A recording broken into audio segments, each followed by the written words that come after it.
జై తెలంగాణ.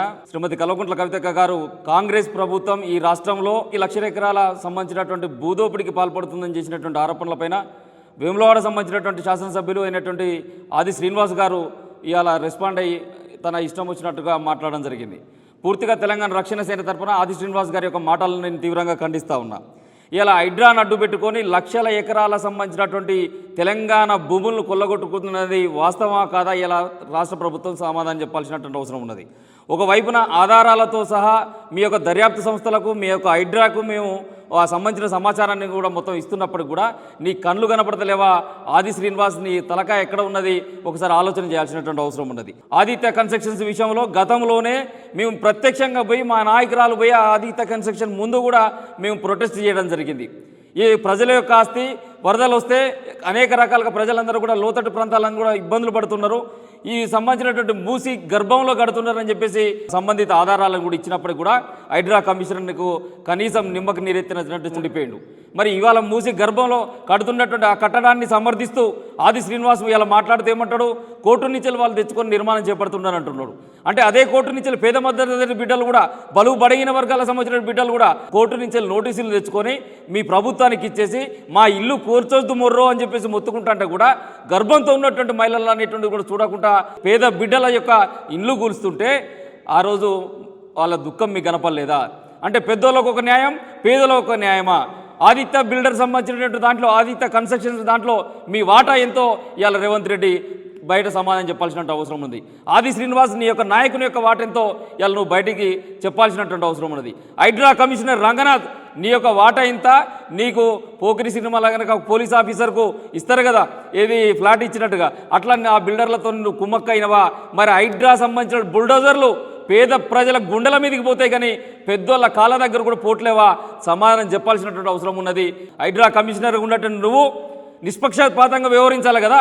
ఒక రాజ్యాంగబద్ధ సంస్థగా ఉన్నటువంటి దానికి అధికారిగా ఉన్నటువంటి నువ్వు నిష్పక్షపాతంగా వహించకుండా ప్రభుత్వం చేతిలో కీలుబొమ్మగా మారినవు రంగనాథ్, తస్మత్ జాగ్రత్త అని చెప్పేసి కూడా హైడ్రా కమిషనర్ కూడా ఇవాళ హెచ్చరించడం జరుగుతుంది. తెలంగాణ రక్షణ సేన అధ్యక్షురాలు ఏదైతే ఆరోపణలు చేసిందో ఆ సాక్ష్యాధారాలు లేకుండా మేము ఏది కూడా మాట్లాడం. అట్లా సాక్ష్యాధారాలు ఉన్నాయి. ఈ సాక్ష్యాధారాలన్నీ కూడా పెట్టుకొని కూడా ప్రజా కోర్టులో ఛార్జ్షీట్ వేస్తాం బిడ్డ అని చెప్పేసి కూడా తెలంగాణ రక్షణ సేన తరఫున కాంగ్రెస్ పార్టీని అదేవిధంగా రేవంత్ రెడ్డిని హెచ్చరిక జారీ చేస్తూ ఉన్నాం. మీరు ఏదైతే నీ తమ్ముళ్ళను పెట్టుకొని, తిరుపతి రెడ్డిని పెట్టుకొని, ఒకవైపు నీకు ఉన్నటువంటి మిగతా 2 తమ్ములను కూడా పెట్టుకొని 1,00,000 ఎకరాల ప్రభుత్వ భూములన్నీ కూడా గండి కొడుతున్నావు, ప్రజాధనాన్ని కొల్లగొడుతున్నావు అన్నటువంటి వాస్తవం. నీ యొక్క ఆస్థానంలో పనిచేసినటువంటి మొన్నటిదాకా సలహాదారునిగా ఉన్నాడు, నిన్నగాక మొన్న రాజ్యసభ ఇచ్చినావు.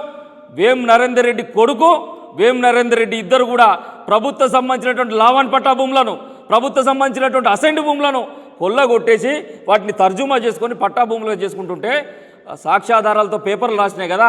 మరి ఎందుకు చర్య తీసుకుంటలేదు ఇప్పటివరకు? ఈ రాష్ట్ర ప్రభుత్వానికి చేవ ఉంటే, ఈ రాష్ట్ర ప్రభుత్వానికి అన్ని తెలుసు, ఆ దాంట్లో వాటాలు ఈయనకు ఉన్నాయి కాబట్టి మేము ఇలా కళ్ళకపై చూస్తున్నాం.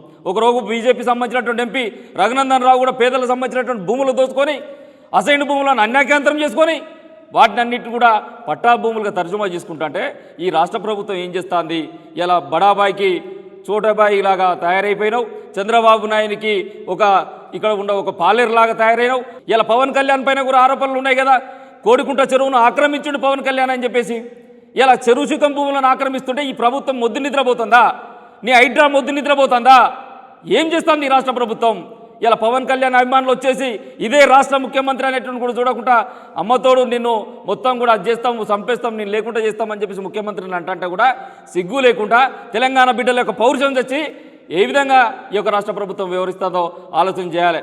మీరు ఆంధ్ర బాబులకు తొత్తు కాకపోతే మీరు ఖచ్చితంగా పవన్ కళ్యాణ్ ఆక్రమించినటువంటి కోడికుంట చెరువు సంబంధించినటువంటి దాన్ని ఇమ్మీడియట్లీ ప్రభుత్వం స్వాధీనంలోకి తీసుకోవాలని చెప్పేసి కూడా ఈ సందర్భంగా నేను తెలియస్తాను. ఇలా రేవంత్ రెడ్డి ప్రభుత్వం అంటే ఎందుకు రోషం వస్తుంది?